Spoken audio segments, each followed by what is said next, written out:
Iuhuhu! Cuculucu!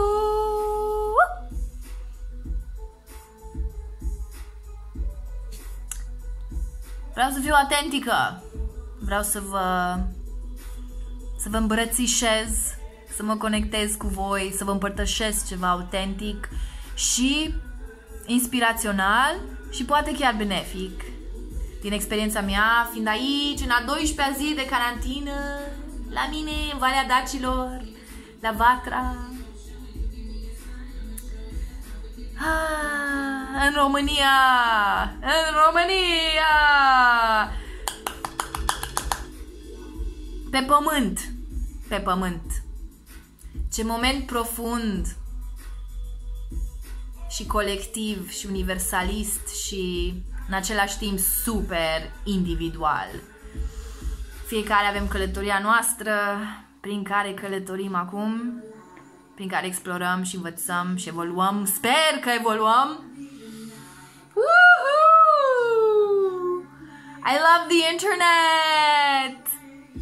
I love it so much more now! Așa de mult îmi place acum acest medium de comunicare prin video și imagini. Este o mare binecuvântare că avem acces încă să putem împărtăși, fiindcă suntem ființe sociale și așa de mult îmi dau seama cât de important este să socializăm ca oameni. Dar în același timp este foarte important să ne aducem aminte că poate am socializat prea mult și prea superficial, prea pierduți și des rădăcinați. Și uite că prin voia Dumnezeului, Creatorului, oricare ar fi, ce credință aveți, ce cosmologie practicați, uitați că nu avem ce face decât să stăm cu noi înșine, în realitatea pe care ne-am creat-o cu cei mai apropiați, cu oglinzile noastre cele mai puternice. Da, toți avem povestea noastră, filmul nostru. Și uite că în filmul meu simt mare nevoie să mă conectez cu voi și să încep un dialog pe canalul de YouTube care l-am redeschis acum un an, care se cheamă Vatra, Sami Săgetuza Regia, conceptul fiind vocea vetrei sau vocile vetrei. Și mi-a plăcut foarte mult să inspir artiștii, adică toți suntem artiști, haha, toți cei dragi ai mei, să povestim, să împărtășim poezii și pasaje din cărți vechi, de istorie, de artă, de culinară, de orice subiect ne pasionează, de spiritualitate, de terapie holistică, de orice ne susține în aceste vremuri. Să cântăm împreună, să împărtășim discuțiile bazate pe experiența noastră personală de transformare interioară. Am făcut chestiile astea puțin deja cu anumite grupuri și merge foarte drăguț. Dar hai la joc! Azi am vrut să vă împărtășesc din oracolul plantelor dacice aceste plante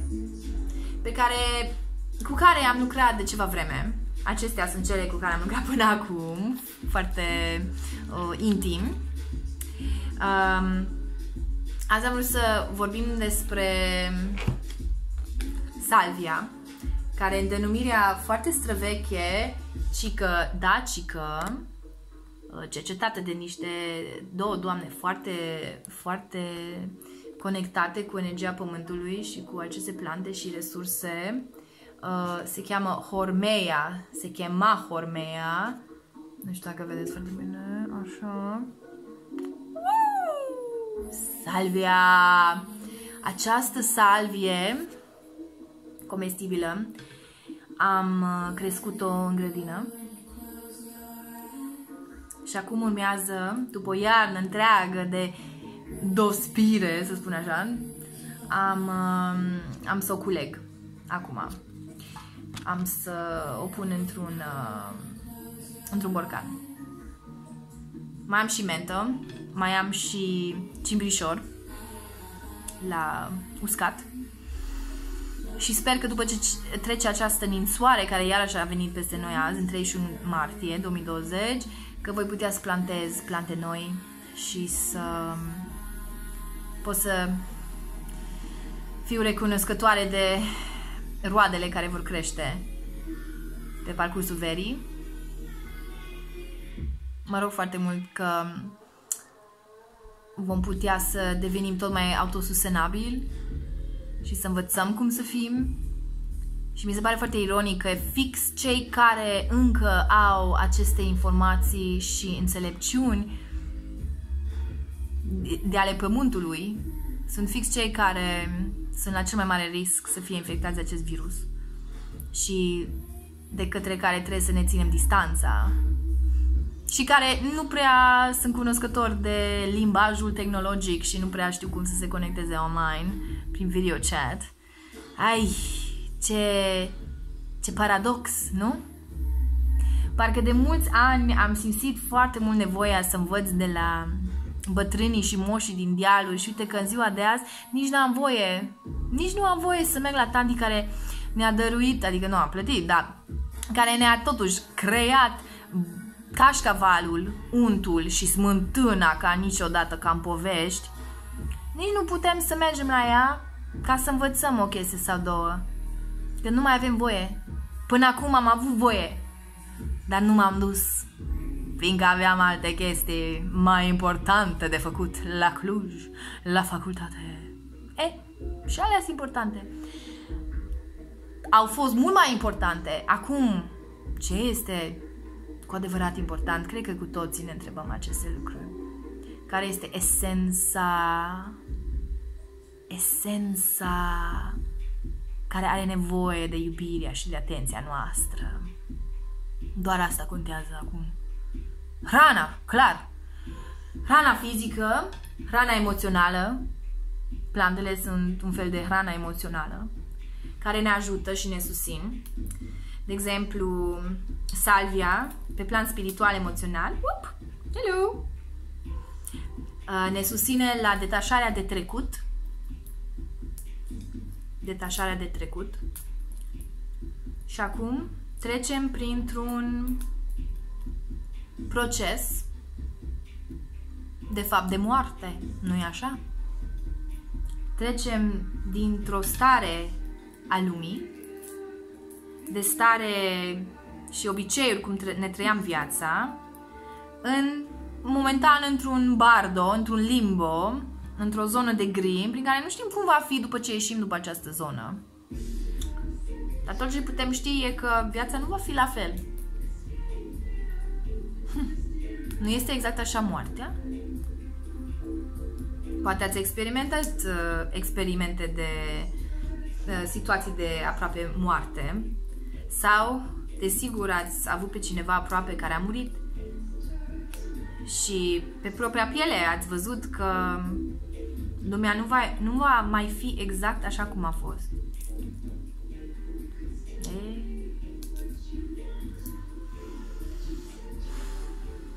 Și ce este benefic în acele momente? Este benefic să acceptăm durerea și suferința pe care o resimțim.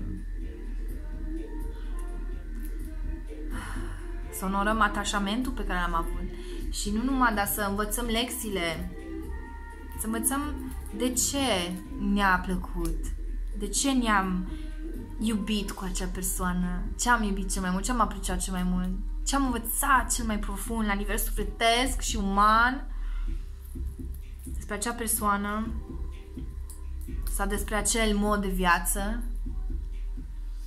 și ceea ce nu ne-a plăcut, ceea ce nu mergea în mod firesc, căci nicio relație nu este perfectă, nu-i așa? Ei, relația noastră cu pământul, cu ecologia din jurul nostru, nu prea merge cum trebuie. E o relație cam toxică, nu-i așa? Ei, ca orice despărțire sau moarte, acum suntem invitați să stăm cu noi, să resimțim aceste lecții și să învățăm să ne iubim pe noi ca niciodată. Căci în final despre asta este vorba. nu-i așa? Iar plantele ne pot susține. Dacă nu aveți acces la plante, data viitoare, când decideți să ieșiți din carantină, ca să vă aprovizionați, și bine că în România încă avem această posibilitate, dar cu aviz sau nu știu ce trebuie în zona voastră specifică, vă faceți acest aviz și mergeți la Plafar sau magazin naturist sau în pădurica cea mai apropiată de voi și rugați spiritul universului, spiritul naturii, oricum vă conectați voi, să vă ghideze și cercetați puțin înainte și mergeți și culegeți niște plante, dar trebuie să știți exact care sunt. De exemplu, urzica și leurda sunt acum foarte, foarte benefice pentru organismul nostru, pentru detoxifierea după această iarnă. Și le puteți găsi, să știți, mai ales dacă doriți și simțiți chemarea. Iar dacă nu le găsiți în mod fizic, care nu vine să cred că tot românul are acces, în care are acces la bunicii de la sat, de la rudele, din toate satele, din toată țara. Noi, românii, suntem foarte ok, să fie clar. Am vorbit cu prietenii mei prin Canada și în SUA și ei chiar sunt mult mai detașați de sistemul rural de a trăi, sistemul sustenabil străvechi. Noi încă avem acces, noi încă avem o mare, mare comoară, care în zilele astea cred că ar fi foarte benefic să onorăm și să ne conectăm cumva cum putem, dar cu mare grijă. Clar, fix în sat sunt cei bătrâni pe care nu dorim să infectăm, dar care au fix leacurile de care am avea nevoie. Ei, noi câte leacuri am învățat de la ei? Câte viacuri va dura ca să învățăm noi pe cont propriu? Eu asta simt zilele astea. Nici nu știu cum să fac cașcaval. Ce aș face cu o vacă? Știu, dar nu știu. Știi? Niște secrete pe care eu nu le dețin. Ei, întotdeauna vom fi susținuți, întotdeauna va fi un suflet blând care vine pe poteca noastră, care ne ajută, ne susține și ne inspiră. Am încredere și voi să aveți încredere. Asta nu este un video de disperare, tocmai este un video de inspirație divină și de activarea sinelui nostru superior pentru a atrage exact ceea ce avem nevoie la nivel informațional,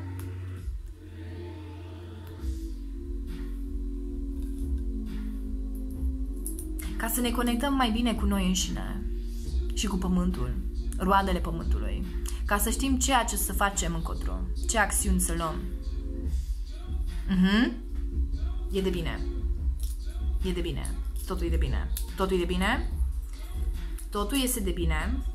Și simt chestia asta că să împărtășesc și eu ce chestii mai fac și eu pe aici, care mă susțin la nivel energetic, să mențin vibrația înaltă și să vă și împărtășesc că uneori vibrația mea e foarte joasă. Și asta e ok.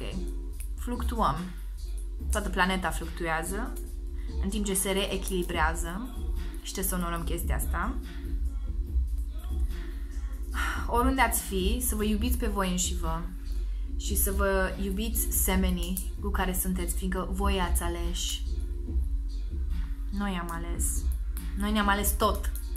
Noi ne-am ales și să fim aici, în acest moment, pe acest pământ, în zilele acestea. Și dacă chiar simțiți și vă gândiți în profunzimea voastră, vă veți aminti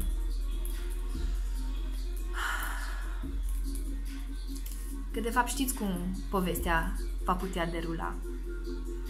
Totul depinde de noi și dacă alegem să acționăm din iubire sau din frică. Astea sunt opțiunile. Din iubire sau din frică. Deci ne detașăm.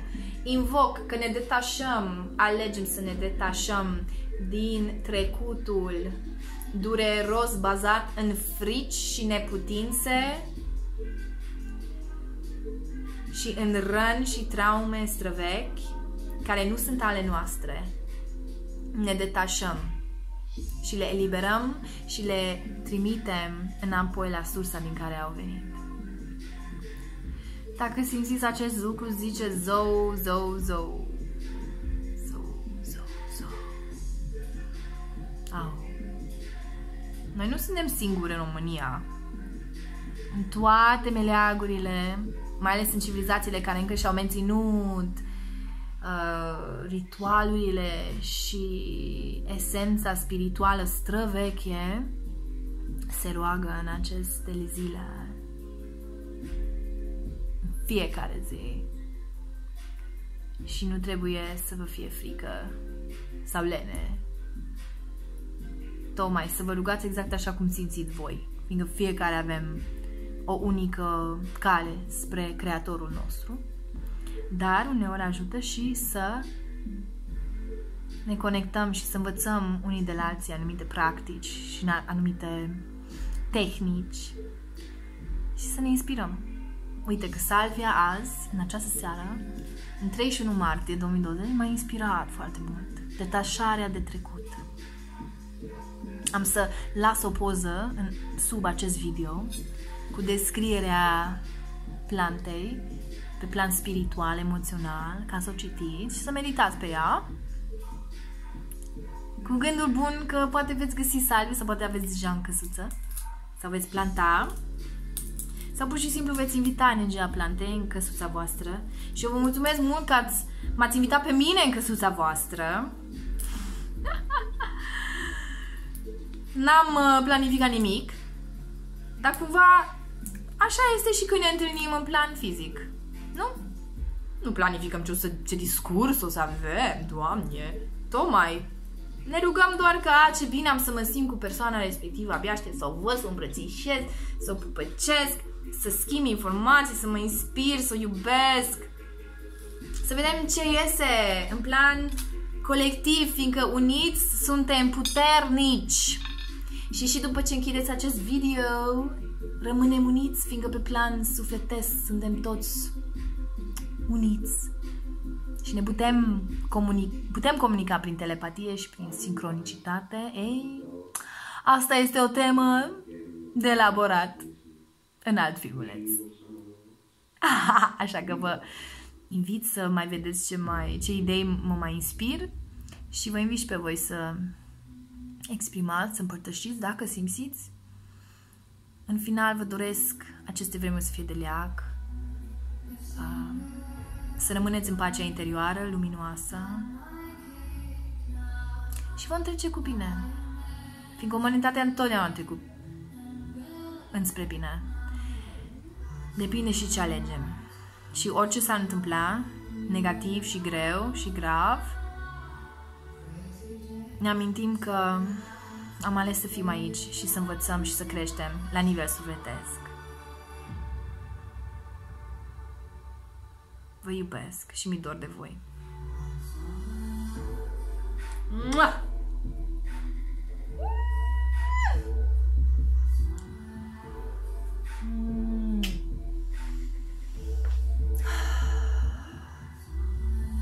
Să fim susținuți și ghidați de Creatorul nostru.